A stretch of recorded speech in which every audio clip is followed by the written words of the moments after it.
Welcome, everybody. Thank you so much for being here for our annual open meeting law refresher. I'm Catherine Dimitrick. I'm the Executive Director of Northwest Regional Planning Commission, and I'm so pleased to see so many of you here with us tonight for our annual refresher. A couple of things I wanted to note as we get started. First is that I am not an attorney. So the advice that I will give you and the questions I will answer are my best answer based on my knowledge working in planning in the state of Vermont and my use of the open meeting law. So welcome again to the open meeting law training. This is an annual refresher that we do to just do a tune-up. For some of you, this will be complete review, and I'm guessing we may have a few people who are new to public service and for whom this might be brand new. So we'll try to answer all your questions as they come up, and we hope you leave tonight with a better understanding of how the open meeting law applies to you and your work. One thing I wanted to note as we get started is that the open meeting law is not something that should be feared. It should be something that's celebrated. It's really a cornerstone of Vermont's open government. It's something that helps maintain the trust between citizens and its government. And I think it's something that we often take for granted, but it's something that we should celebrate and really be thankful for. And part of the reason why we do this training is to demystify it so that it doesn't seem so scary and it just seems like something that can be part of your everyday work as a public official. The open meeting law has several major components that we'll go into in further detail throughout the presentation. In a nutshell, it requires all meetings of all public bodies to be open to the public unless an exception applies. It requires advance public notice. It requires all business and actions be discussed in open meetings, allows members of the public to attend and participate, and requires that minutes are taken and be made available to the public.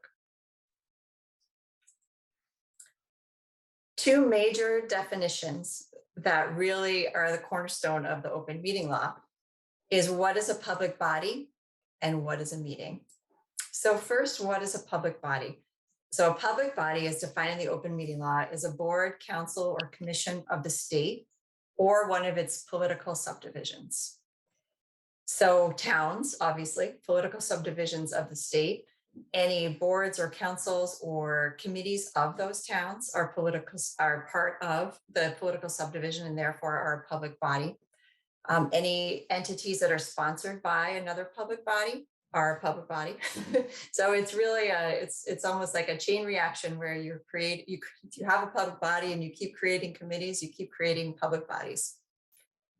If your public body, if your commission, your board creates a formal subcommittee, regardless of the size of that subcommittee, it too is a public body.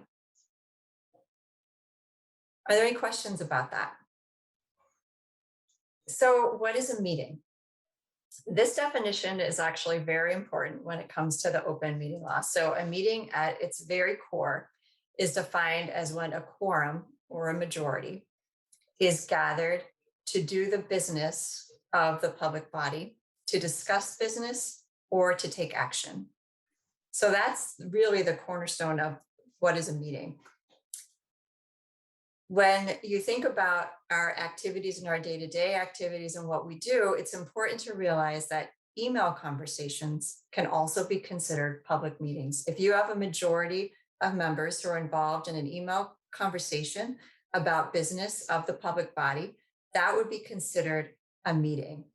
And because the public is not allowed, can't attend and didn't get notice of it, that would be a violation of the open meeting law. So it's really important that any email conversations that you have among members of the public body are only for two things. One is to set agenda items or to share materials that are going to be discussed at an open meeting, but never should you have any email conversations about business before the public body. Email conversations with the majority of the members. Sometimes people try to get around this by having what's called serial or daisy chain communication, where I as chair might email Kathy, for example, and say, what do you think about this? And then I'll email someone from another person on the committee and another person on the committee and get the opinions of all the members prior to a meeting. You can't do that either. So you can't get around it by doing it all individually and collecting it. That still would be considered a violation of the open meeting law. And then it's really as we're moving into and we're in this era of text communication, online editing, and social media, it's really important that you're careful about how you do all of those things. One example to think about is if your town has a Facebook page, an official Facebook page, and someone posts a comment, I think that, Town Highway 3 is a mess, and that should be what the select board spends all the money on next year in the town highway budget. And then a majority of the members of the select board comment on that, then you've had a majority of members involved in a conversation of the public body doing business outside of a public meeting. So it's really interesting when you think about how a meeting could be defined in our era of social media, online editing, and all of the world that we live in. Any questions about that? Catherine, this is John Scutel. So if I am to understand this, that if you do not have a quorum, it is not a public meeting? Correct. Okay. Catherine, Yes. it's Michael Inners. It sounds to me like a closed Facebook group then could be the illegal meeting if it majority of the board are members of it. If they're members of it, it's okay. If it's used to discuss the business of the public body, it's not okay. So a meeting has to have two things. It has to have the majority of the members, and they have to be gathering to discuss the business of the public body. So if a majority of the members are part of a Facebook group that loves trout fishing, that's okay. And talks about trout fishing, that's okay. But if it's to talk about whether you should lease a part of the public park to Fish and Wildlife for boat access for trout fishing, then that's not okay. So all meetings of the public body require notice. Different types of meetings require different notice. We have a whole category of meetings that are also considered public hearings for adoption of bylaws, ordinances, et cetera. And those have their own separate requirements in statute that require additional notice of 15 or 30 or 45 days, depending upon the item. But we're going to talk about just regular and special meetings of the public bodies. So a regular meeting is when the public body has a set day and time that they have adopted for use. So if you are the library committee and you always meet the first Monday of the month at 7 p.m., you have a regular meeting date and time that you've set by adopting it at a public meeting. You've set your date and time. If it's a regular meeting, the agendas have to be posted 48 hours in advance of the meeting. If it's a special meeting, which is when your board or committee has a set meeting date and you want to meet outside of that regular schedule, or if you're a public body that only meets as needed, then it's a special meeting. And it requires 24-hour notice to members, and the agendas have to be posted 24 hours in advance. Emergency meetings are this very narrow category of meetings that are only when it's absolutely necessary to take immediate action on something. And public notice has to be given as soon as possible before the meeting. So if there's a fire that burns down an important public building and you need to meet right away to respond, you can do that. If it's an immediate need, tack a handwritten note on the door outside the building that you're meeting in, and that's okay. So you do the best you can, and you do have the right to meet in an emergency without 24 or 48-hour notice. About agendas. So they have to be posted not only in the timeframes we talked about, but they have to be posted in some physical and virtual locations. So they have to be posted in or near municipal office, and they have to be posted in 2 other places that are designated for posting. Most municipalities have places that they've designated for posting for all of their public notices. But if you are part of a public body that doesn't have that, I would suggest you select a couple of places and stick with those as a consistent posting place.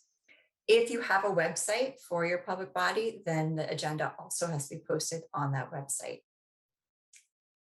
The agendas have to contain enough information so that a member of the public can reasonably understand what you're going to talk about. So if I look at the agenda, I'll know that it's not just roads, but if you have a specific thing you're going to talk about with roads, that you put that on there. If you want to change the agenda once it's posted, additions or deletions to the agenda are the first act of business at the meeting. So if you need to add something to the agenda, you have to do that as a first agenda item. So members of the public would have a reasonable right to understand that you're going to be doing more than what was already posted on the agenda. You can rearrange things in order after that, but you can't add things after the first agenda item. And then finally, the location of the meeting has to be included on the agenda. During the state of emergency, there were some temporary changes to the open meeting law that were put in place, and those were actually readopted by the legislature this year on another temporary basis. So until January 15th of 2023, there's a couple of amendments to the open meeting laws that are in place. And one is that if you are having virtual participation or having a fully virtual meeting, the agenda has to include details for direct telephone access or electronic participation.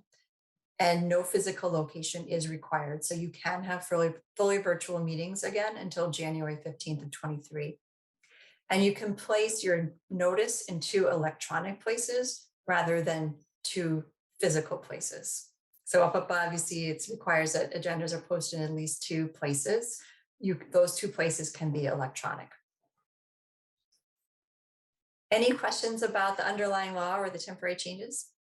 Yeah, Catherine, this is Andy Olling. I have a question. Let's assume you post an agenda more than 48 hours prior to the meeting, and then something changes that you want to update the agenda, but you're still more than 48 hours from the meeting. Is that acceptable to replace one with the other? I think it is, yes. Okay, thank you. And to be fair to the public, I would make a note of that when you open the meeting, that this is an adjusted agenda from the original posting that was reposted, just in case I saw it, as a member of the public, I saw it a week ahead of time and then I didn't bother to look to see it was a new one. Okay. I would just make that clear in the meeting. Okay, thank you. You're welcome. Any other questions? Catherine, this is Betsy Jaffe. I just wondered, with the 48 hours, does that have to be business days, or can you post over a weekend if you have a Tuesday meeting? You can post over the weekend. Okay, thanks. Mm-hmm. And you'll see that weekend or business days come up in just a minute when we talk about minutes.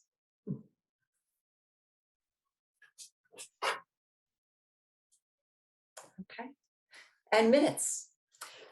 So minutes have to be taken of all public meetings. They have to include all the members that were in attendance, names of other active participants, any motions, proposals, or resolutions, and results of votes. They should also include a description of major discussions that happen at the meetings. They have to be available within 5 days of a meeting and posted on a website if you have one within 5 days.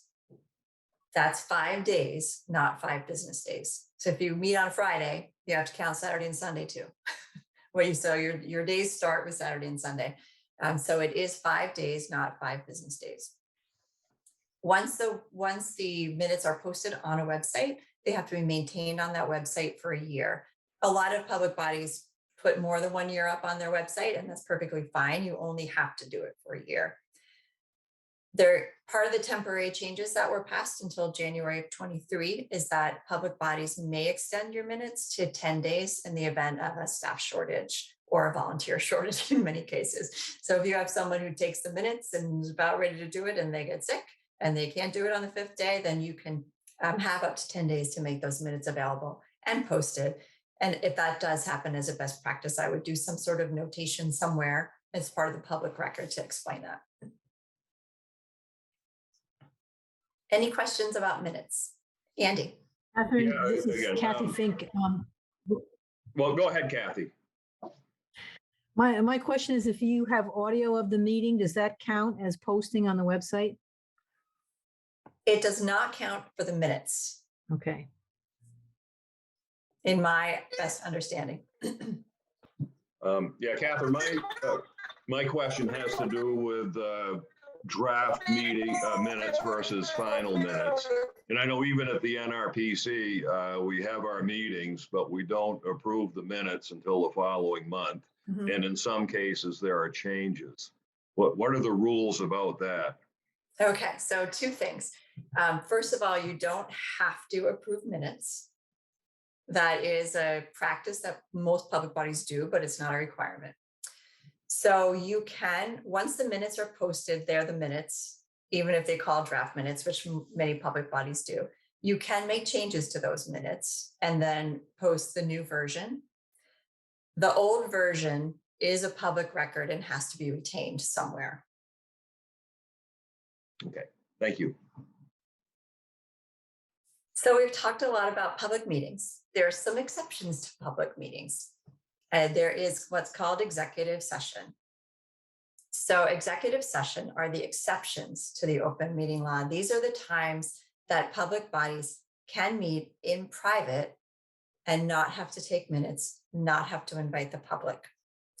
So if you're a public body and you want to go into executive session to talk about one of these allowed topics, which I'll go over in just a minute, you have to make a motion to enter executive session in an open session of your meeting, the open part of your meeting. So as part of the public meeting, someone will make a motion to enter executive session and that will be passed, and then you'll go into executive session. When you go into executive session, you can invite staff, you can invite legal counsel, you can invite subjects of the discussion, anybody who needs to be there in order to further the item. That's part of the executive session. When you're meeting in private in executive session, public bodies cannot take action. The only exception to this is a real estate purchase. So a few best practices when using executive session. You should list the topic on the agenda. An agenda item shouldn't be executive session, because remember the whole point about agendas needing to inform the public about they need to have a reasonable understanding of what's going to be discussed at a meeting. Just saying executive session is not going to accomplish that. It could say executive session, potential real estate purchase. It could say executive session, personnel matter. It doesn't have to be executive session, consider whether to fire so-and-so, but it has to have at least a reasonable description about what is going to be discussed in executive session. When going into executive session, it's really good practice to name the provision of the law that applies. And I recommend that all of you have, as part of your meeting stuff that you take with you, this list of items that counts for executive session, so you can refer to it specifically as your authority for when you go into executive session. If you're using a hybrid or a virtual meeting system, it's best if you can use one that can deposit people in a waiting room so that they're not part of the meeting, but you can invite them back in once the meeting returns to a public portion of the meeting.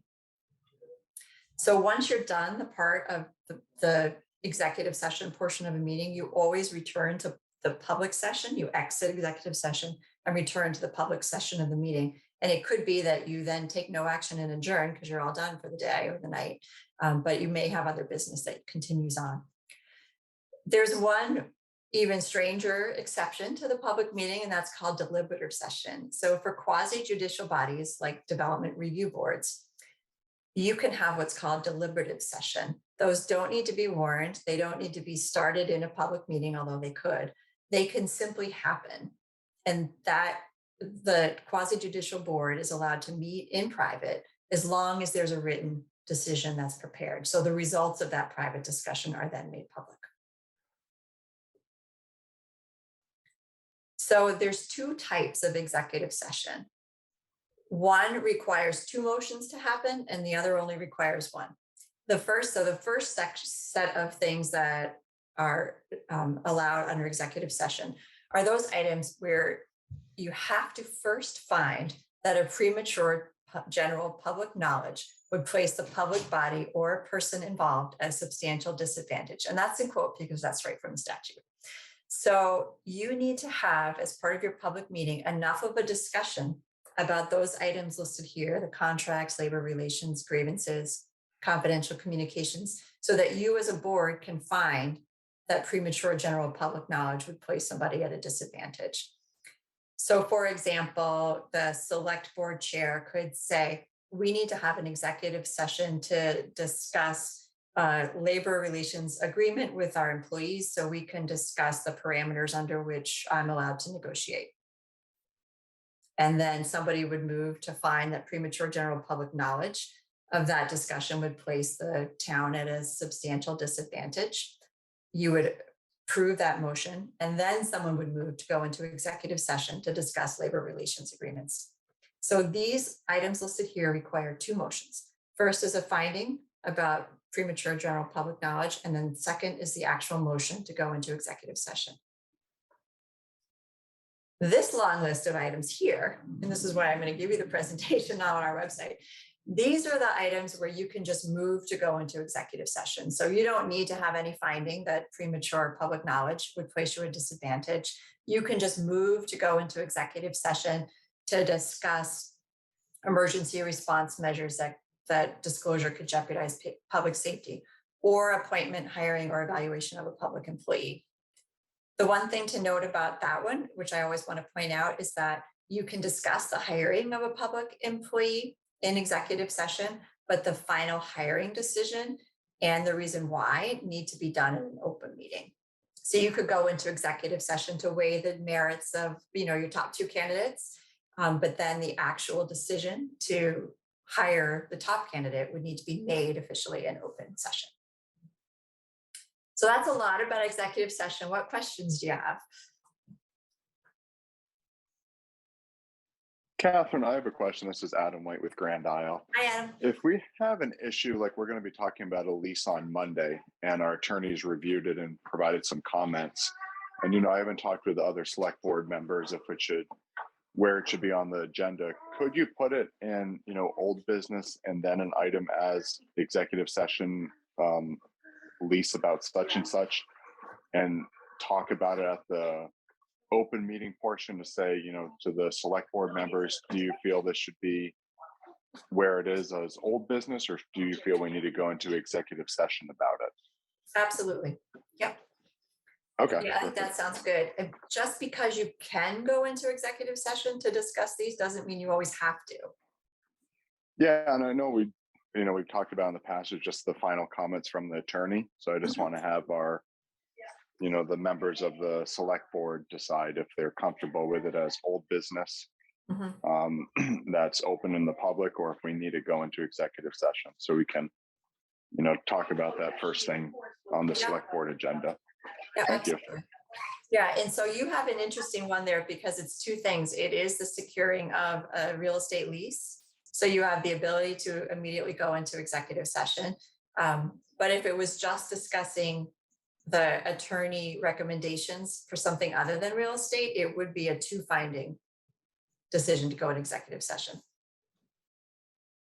But since it's about real estate, you can do it with one.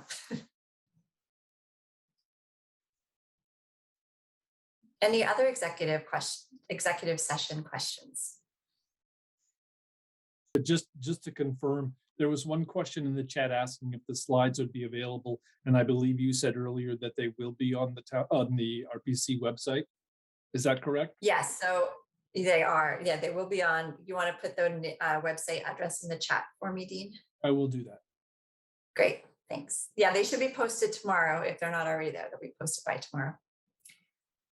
So electronic meetings or hybrid meetings. So I'll talk first about the underlying law, and then I'll talk about the changes that are in place temporarily. So under the open meeting law, you can have electronic participation in meetings, and that could be either Zoom, as we're all gotten familiar with, or just conference calls or some other platform of electronic participation. That is allowed under the open meeting law.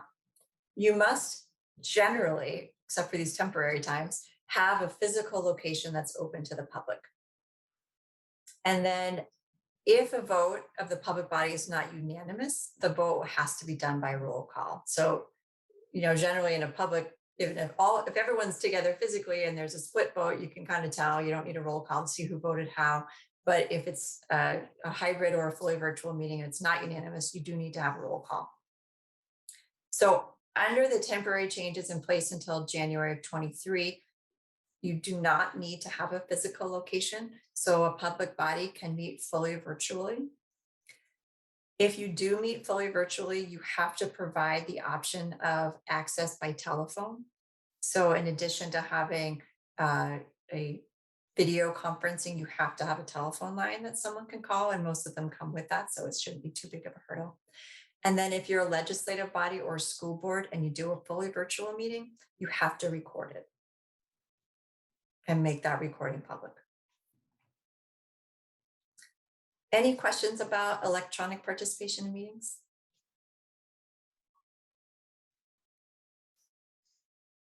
Okay. When under normal times, we don't have these temporary items in place.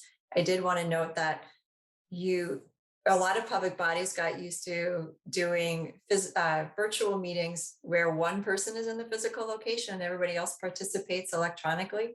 That remains okay even after these temporary changes go. So the person who's in the physical location, you don't need to have a quorum in the physical location. It can be one person, either one member of the public body or a staff member. It doesn't need to have a quorum at the physical location.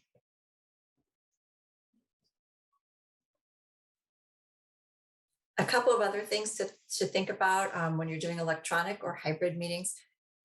It's required that all members of the public body must be able to hear and be heard. And all members of the public must be able to hear and be heard. So it needs to be as synchronous as if you were all in one space together. Some best practices to utilize the safety features of the online services so you can kick people out if you need to. Assigning a moderator is often helpful. We find that it's helpful to put a phone number on our agendas that people can call if they have trouble accessing a meeting so that they can actually reach a person. If you are doing a virtual meeting and you lose people and you can't have a quorum of your members participating, it's important to end that meeting. And especially if you're having what could be a contentious meeting or a meeting where a lot of members of the public are really excited about some wonderful thing you're doing, then it's really important to set the ground rules for participants so that just as if you were in a physical location together. Any questions about electronic or hybrid meetings?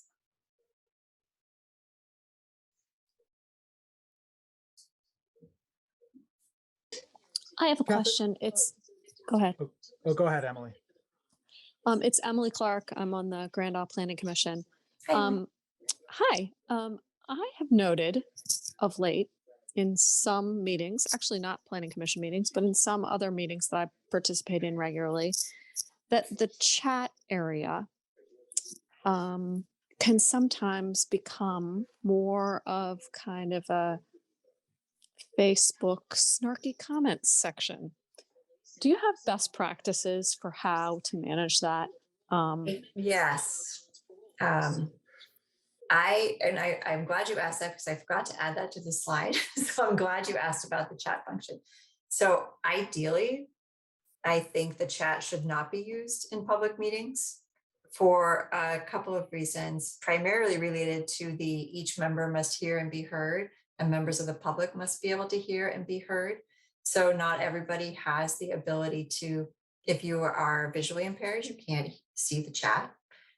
It's out of order for the meeting. So you're taking public comment and conversation outside of whatever structure for public comment you're set up for your meeting. And it can devolve, as you noted, into not a very positive thing. It's possible to disable the chat, and it's possible to simply ask participants not to use the chat unless it's a clarifying question like, will somebody post the video? If people do use the chat, I really recommend that a member of the board read the comments in the chat, or your clerk read the comments in the chat so that everybody can hear them and that they're seen and known by everybody. But best practice, I wouldn't use it.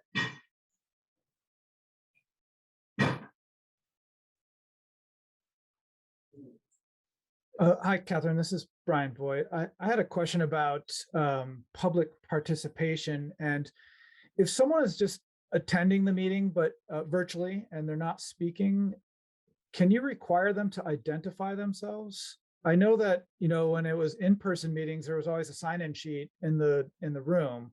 Mhm. I'm wondering if there's any difference now that people can meet remotely. There's, you can't make people, just like you couldn't force them to sign the sign-in sheet. So you can't make them, but you can certainly ask them, and I would, to please identify themselves. Okay, but you cannot remove someone from a meeting for failing to, or for declining to identify themselves if they're just observer. Right. I mean, think about a virtual meeting just like a physical meeting. So if somebody came to your meeting and sat in the back of the room and refused to tell you their name, you wouldn't remove them from the meeting room. You would Okay. allow them to stay. Correct. Okay. So just in review, I just wanted to review the individual and public rights. So cornerstone of the open meeting law, individual and public rights to know about what their government is doing or their public bodies. So individuals and the public have the right to obtain the agendas in advance, to be notified of meetings, to view minutes, listen to recordings, attend meetings with accommodations if necessary, and reasonably participate in those meetings. They also have the right to file notice if they think a public body has violated the open meeting law. And that brings us to enforcement and correction. So the law does have an enforcement and correction provision. If a member of the public or even a member of the public body alleges that there was a violation of the open meeting law, they can submit in writing to the public body a description of the violation that they believe occurred and a potential cure for that violation. Once the written notice has been received, the public body has 10 days in which to respond publicly to the alleged violation with a statement of their intent to cure the violation if they agree with it, and specific measures are going to put in place to prevent future violations. If a public body denies the alleged violation, then they should also respond to deny that violation. If they don't respond at all, it's considered a denial. And citizens can file suit within a year of any alleged violation. And there are some fines that can go along with it. So the law does have enforcement, but it really relies heavily on the ability of a public body to cure a violation of the open meeting law.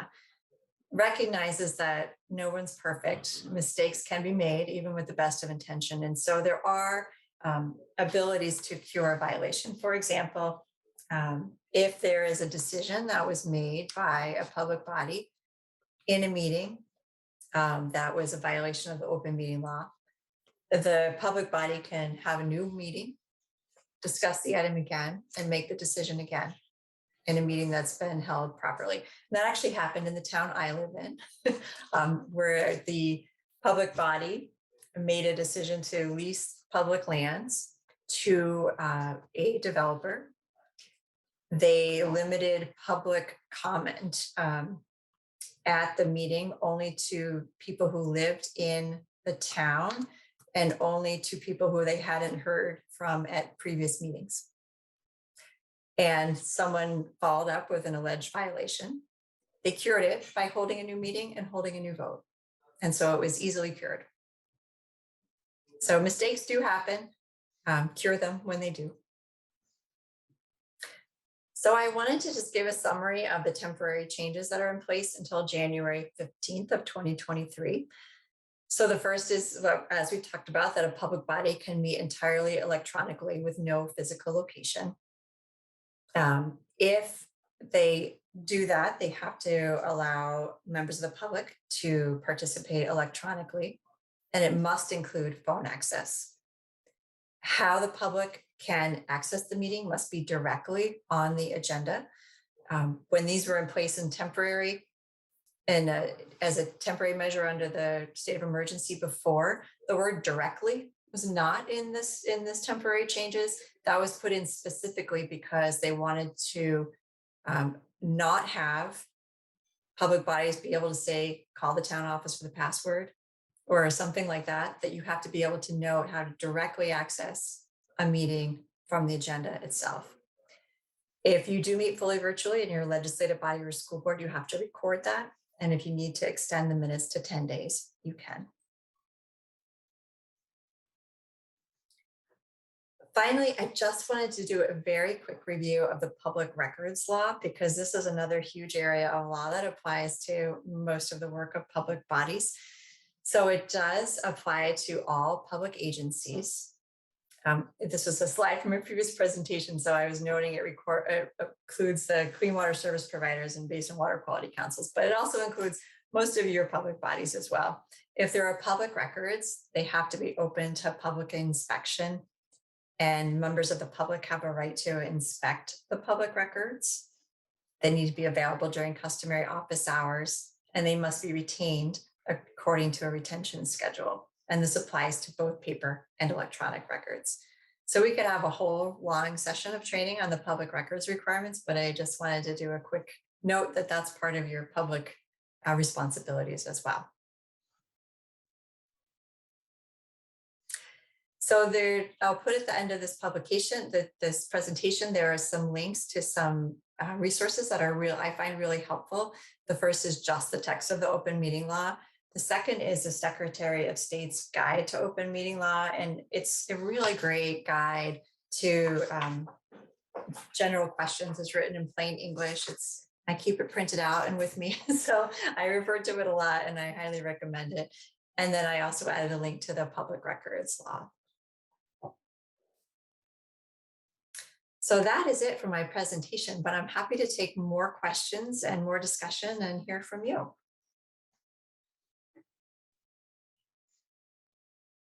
Hi, my name is Harry Parker. Thank you for the great presentation, Catherine.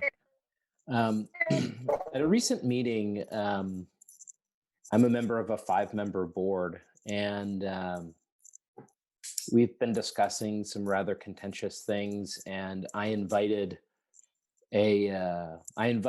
all of the taxpayers in attendance at that meeting if they would like to bring their concerns individually to me, that they had an opportunity to reach out by phone or email. And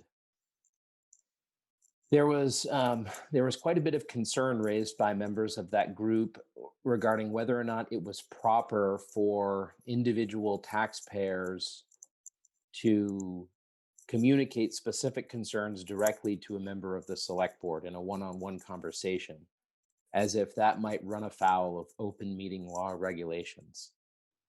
My understanding is that it does not, because a one-on-one conversation with a taxpayer, we're not in a quorum, and there is no public meeting. And as a select board member, I think it's my obligation to hear individual concerns brought to my attention from taxpayers. I wondered if you could comment on that. Sure. So to reiterate what I think I heard, the question is whether an individual taxpayer expressing a concern and discussing an item that may be of business before the public body, whether that's a violation of open meeting law. One-on-one conversations. Yeah, that's correct. Yeah, I do not think that is a violation of the open meeting law. Thank you, Catherine. You're welcome. Catherine, Mike Donahue. Hi, Mike. Hi, thanks. Good presentation. I'd like to follow. Well, that means a lot coming from you, so thank you. Thank you. Just to follow up on Harry's thing, I had a different interpretation of what the people were saying that night. I think it was the feeling that he was inviting one-on-one to try to discourage people from coming to public meetings and having a general discussion with everybody from the town there, either on Zoom or in person. That was sort of my interpretation of what the concern was. Okay. Yeah, so I can't judge intent, and we're not going to try. I will just say that the actual facts of the situation as laid out, which is a taxpayer talking to a select board member, about an issue before the public body is not a violation of the open meeting law. If the select board member says, stop coming to public meetings, or the select board says, stop coming to public meetings, call us instead, that would be good. Yeah. Good. Thank you very much. Very clear. Thank you very much. Well, thank you all so much for taking the time to be with us tonight. I love the open meeting law. I'm a huge cheerleader of the open meeting law, and so it really warms my heart that all of you took the time to come and hear about it and celebrate our open government in Vermont. So thank you so much for being here. And please go to our website after tomorrow and you will see a link to the presentation and hopefully the video too. Great, thank you. Thank Great, you. Thanks, Karen. Thank you. Very Have a clear great night. presentation. Thank Thanks, you. Catherine.